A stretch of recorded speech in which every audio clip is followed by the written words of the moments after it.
me out of this mess. Gonna fly me so high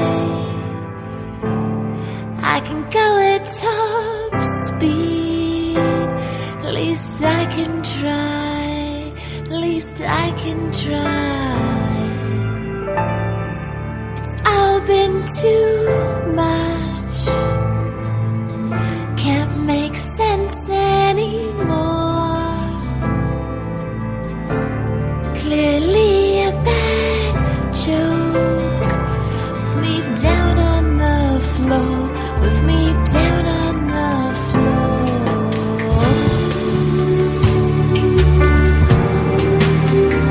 It's all a gorgeous ride. Take a second to look. Take a second.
Smith, and I'm on Spreaker here tonight. Glad to be here. This is October, is Domestic Violence Awareness Month, and I'm just doing a show tonight because I usually do a show in October, just talking about the issues of domestic violence, and normally every year I do one. I've been doing one for, well, maybe since about 2010 or somewhere in there, and so for about the last 5 years, and I've done a few on Spreaker and talking just specifically about domestic violence and the issues that surround it, and then especially when there's children in the home. And just because I'm a survivor, I'm a secondhand victim of domestic violence. So I've been around a lot of domestic violence that I thankfully have never been personally a victim of domestic violence. I just witnessed it my whole entire life, involved in it because my parents were abusive towards each other, and I've seen it in other people too. So I speak firsthand on this, and I know really a lot about it. So that's why I like to do these shows. And this is a serious issue. Every year, it doesn't matter. You just social networking sites, doesn't matter, news websites. We hear the reports coming in. People are killed. Whether it's men and women. Men suffer from domestic violence too. Just so people don't know that. Maybe not realize that. But even in my own family, my sister, one of my oldest sister actually, was abusive towards her husband, physically abusive. And it's because I'd like to think, mainly it's not just because she was such a horrible person. I think she was abused in our home, and she witnessed what my dad was doing to my mother, and she was just determined that wasn't going to happen to her. So she became the abusive person in the relationship, just to control. And it is a controlling issue. There's more involved in it than just that, but a lot of it is because it's a way of controlling the other person in the relationship. And that's what really abuse is. It's like you do, if you don't do what the abuser wants, then the abuse is going to happen. Whether it's physical, emotional, psychological, even economic, just any way the person can control somebody, and it ends up hurting the other person, and the family, right? So it's absolutely horrible. And you just look at the reports, and there's just always some horrible reports coming out, just about these situations where, even lives have been lost. Women killed just recently. A woman killed in Canada, because of domestic violence, and she was even under protection. This is such a serious issue. The shelters are full. The DV shelters are full all the time, and people don't realize that. I think people who just live these kind of average, normal lives may not realize that almost all domestic violence shelters are full, and they're actually looking for domestic violence shelters for men, because there's not very many. And so it's just a huge issue, and I grew up with it right in the middle of it, and I totally abhor it, and it makes me sick, to think that people do these things to each other.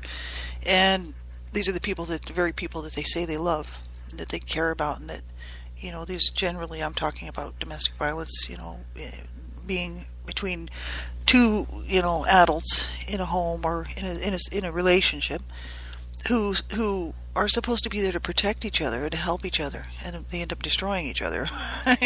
So it's a horrible situation. And for most of society, just to look at it, they just read the articles and then they just move on, and it's not really, it doesn't affect their life. So they don't and may not realize the terribly damaging effects that domestic violence has on people and on people's lives. And I've witnessed it in my own home. I witnessed it between other siblings that got married and then were living on their own, away from the house, in their own domestic violence issues, as well as friends. I've had friends of mine who, especially in my younger years, were involved in domestic violence situations. And for so many years, that was my life, was just all about abuse. I grew up abused and grew up in an abusive home and watching my parents abuse each other. My dad was the main culprit behind it, but my mother was just really lashing out to protect herself. And so then it just turned to the kids. And then even later in my 20s with friends of mine, involved in domestic violence situations. And it's a horrible situation for everyone involved, for the family members that are out of the home, that know the abuse is going on, and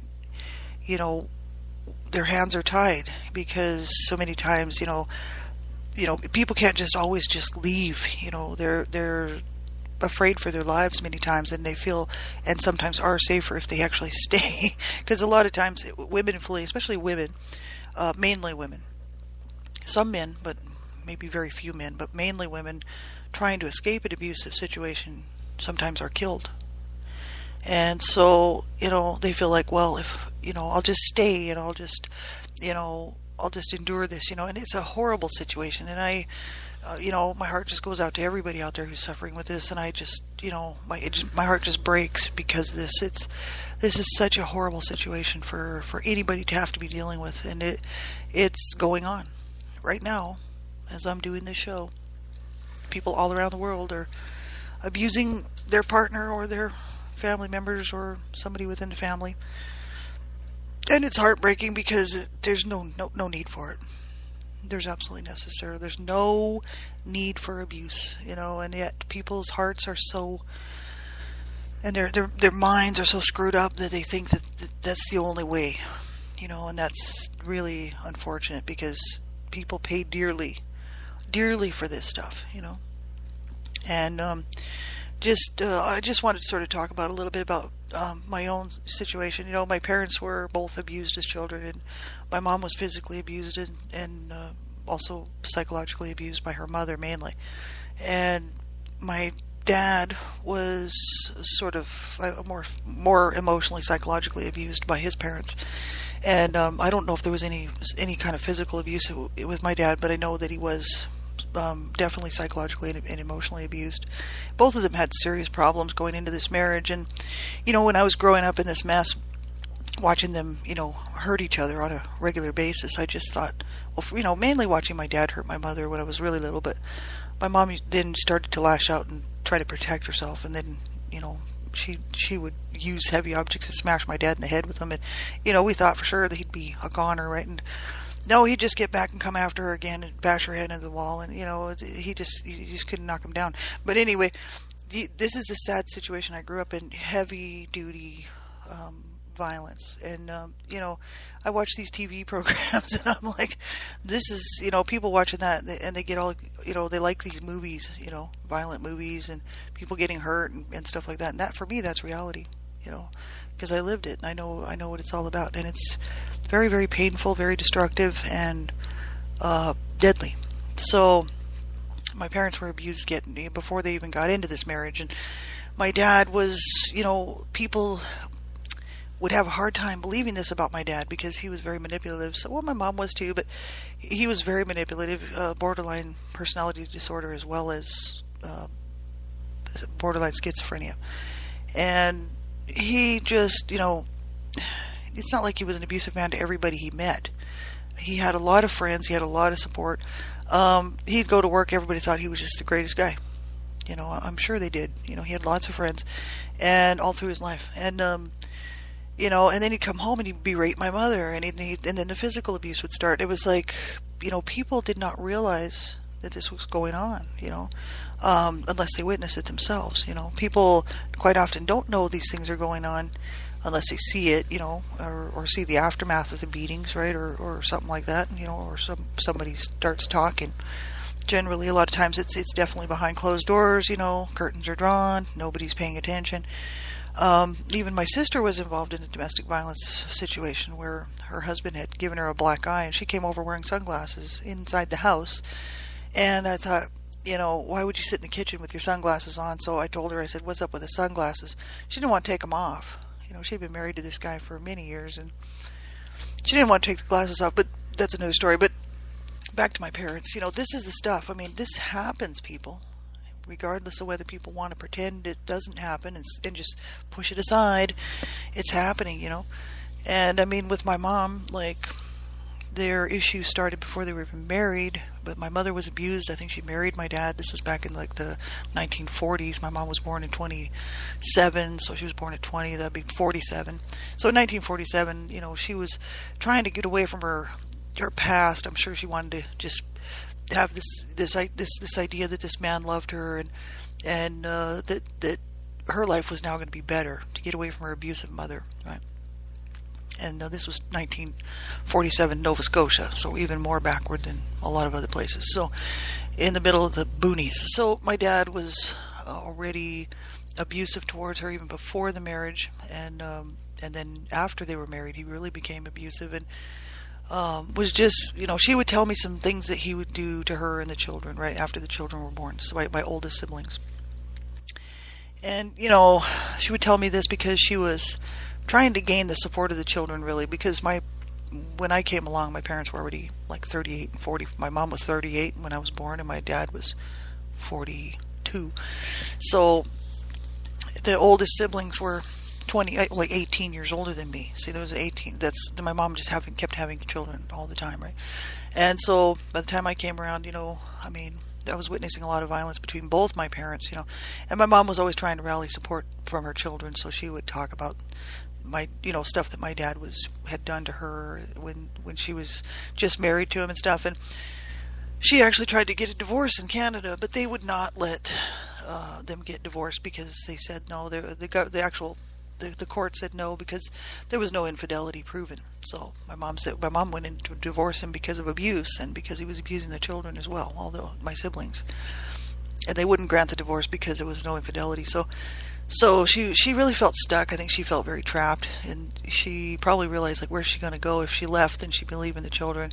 If she took the children, which was, I think it was like probably four alive at that time, four born, and then, where's she going to go? Back to her abusive mom. My mom had no skills. She just was born on a farm, didn't know anything about city life, really knew, nothing about how to manage, on her own. And so I think she probably thought, well, where am I going to go?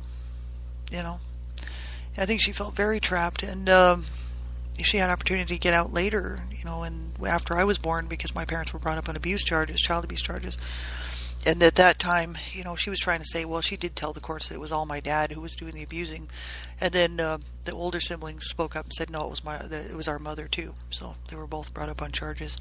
And,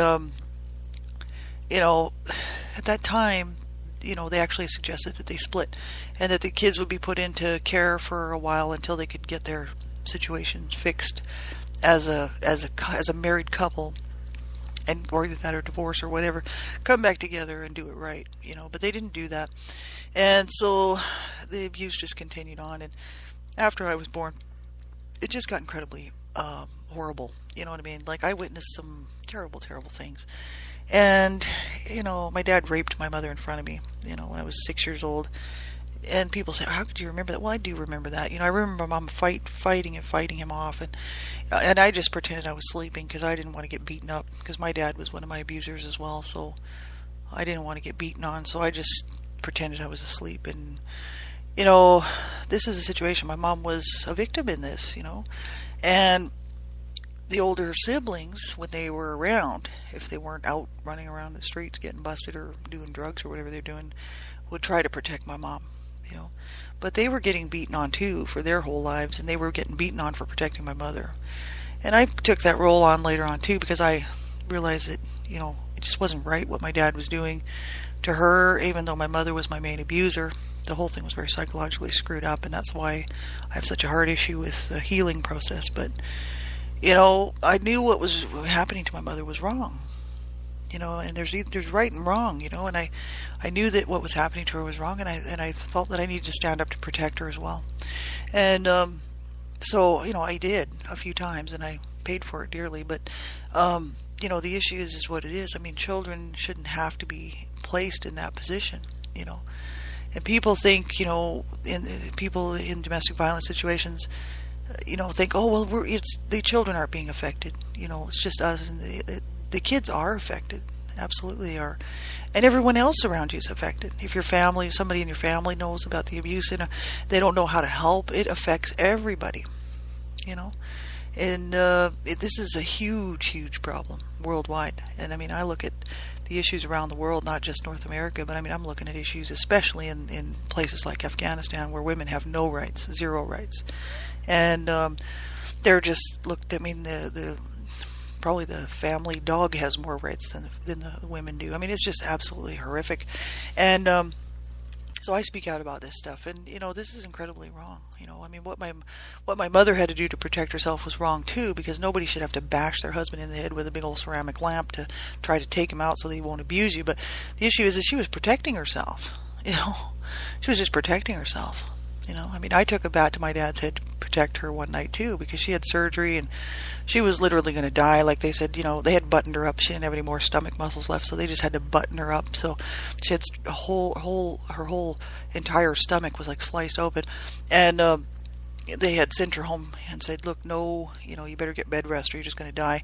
And my dad was like harassing her and bothering her, and she was telling him to get out and get away from her. Well, I was about, I don't know, 9 years old. And I was like, she's gonna die. He's gonna cause her to die. I thought the only thing I can do is go in there and smack him in the head as hard as I can with my bat. It was a pink plastic bat. But the issue is that's the kind of life that I grew up with. People getting hurt, right? And it's not a good thing. It's really not. I mean, I paid dearly for that. I was beaten and thrown against a wall, and I still have back injuries because of that. And it's like, what do you do? What do you do? It's a terrible situation. I came in between to try to protect my mother. Well, it didn't get me anywhere with my mother. I wrote about that in my book, Life of Death Redemption. But I thought that it would get me somewhere, because I was doing the right thing to help try to protect my mother. But I still think I did the right thing, regardless of whether she appreciated it or not. It was the right thing to do, and I don't feel bad about it. The issues are what they are. I mean, this is horrific that people do these things to each other, and it's mainly out of control to get what they want. It's to get what they want. It's very narcissistic behavior, and it's also it's to get their needs met. That's why people abuse. I mean, that's why my mother abused me, and that's why my brother sexually abused me, and that's why my dad abused me, is to get their needs met.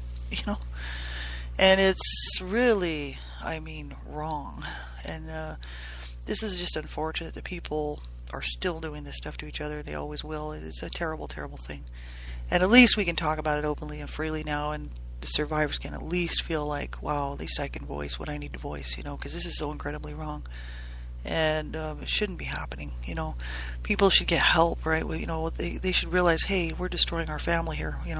Even regardless of whether they can stay together as a couple or whatever the situation is, get some help for your children, for yourself, for your children, and don't allow yourself to be just completely destroyed by this. It's a terrible thing.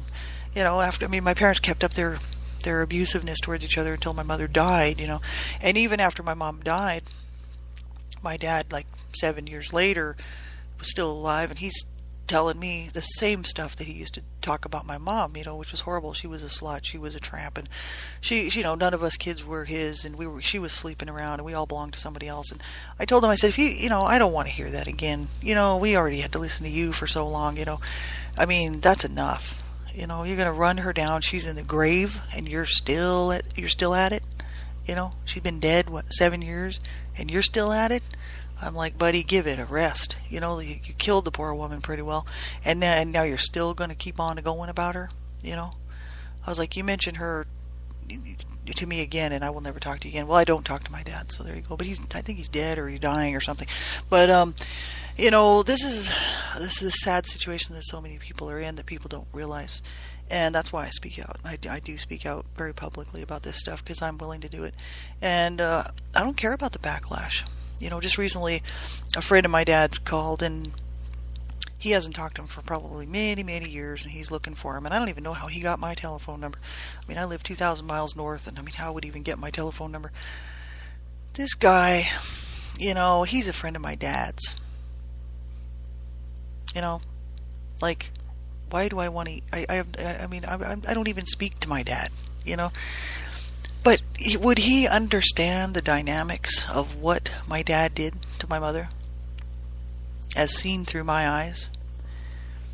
If I had to sit there and explain to this friend of my dad's who my dad really is and what my dad really did, they say, "Oh, but it was so many years ago." It doesn't matter. It scarred me for life. For life. To me, that matters. The world says, "Oh, well, he's such a nice man now. Look at him. He's just an old, pathetic man." No, he's an abuser. And he hurt our entire family. And he made a mess of our entire world, And I had friends in domestic violence situations that, they were going to kill each other. The kids involved and guns involved, and it was just craziness. I used to try to protect my friend from her boyfriend, common law husband, whatever you want to call him, and the guy beat me up twice, and it's like, he could have killed me. He wanted to kill me. He's like, I could kill you. I should kill you. I'm like, well, you can't kill me because I'm already dead. I died years ago, buddy. The only thing you can do is physically take me out, but you can't take me because I'm dead anyway. It's like, what are you going to do? Sit there and try to help people. Well, she finally did get away from him, thank God, because they had a child involved, and she did get away from him eventually with her daughter, thank God. But I have no idea now at all what happened to her because we were completely out of touch. But that was such a bad situation to be bringing up a child in, and she was doing the same thing that her mother did because she was brought up in an abusive home and abused herself. People just pass the cycle on. My sister was involved in a domestic violence situation, and she divorced her husband. She came over with those sunglasses on, black eye, and she's like, well, it was really my fault because I started. I'm like, oh, no, no, no, no, no, no. You're not going there. You're not going there. There's no reason for that. There's no need for somebody to punch you in the face and kick you and knock you to the ground, which is how I lived my entire youth and my entire childhood, being punched and kicked and, knocked to the ground and beat up and thrown into walls and fists in my face, and incredibly wrong and not okay at all. And was it my fault? No. See, people want to blame me too. People, oh, she was a rotten kid. She was just a bad kid. She needed her ass kicked. And this is what I used to have to listen to all my life, And it's like, it's taken me to, to the almost the age of 50 to say, no, that's wrong. You do not do that to anyone. I don't care who it is, It's just a mess. And until people, start spreading the word and helping people out, like, there, domestic, I did all kinds of shows on Blog Talk Radio looking at domestic violence and the issues around it and looking at how to get help. And there is help out there. You just go check out those great websites, and get some information. And, if you're a person who's being abused, you make sure you do the right thing and get yourself to safety. Find out how to do it first, and then when you can, you make a move and you get to safety. And you have a plan. You have to get a plan.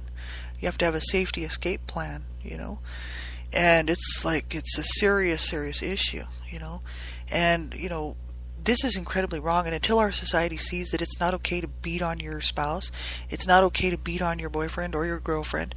I mean, my sister abused her husband physically. So I know how this stuff goes, it can go either way. I mean, it's not okay to beat on your children. It's not okay to physically abuse your children. It's not okay to emotionally abuse. It's not okay to psychologically abuse anybody. It's not okay to sexually abuse anybody. It's not okay, none of it's okay. It's not acceptable. And until society sees that and starts to realize that we cannot accept that behavior anymore, it's never going to change. So keep raising your voice, get involved where you can, help somebody, and get help yourself. If you're in a situation where you're being abused, you make sure you get some help, And if you're a survivor, I'm telling you, you just hang in there and never give up. Never give up. Don't let those buggers win, man. That's why I stay alive. Basically, I stay alive so that that I can sit there and it's in their face that I'm still alive and I'm doing good, and I win. So you do the same thing and you win. And we'll talk to y'all real soon. Take good care. This is Not Enough by the Go Station. Have a good night.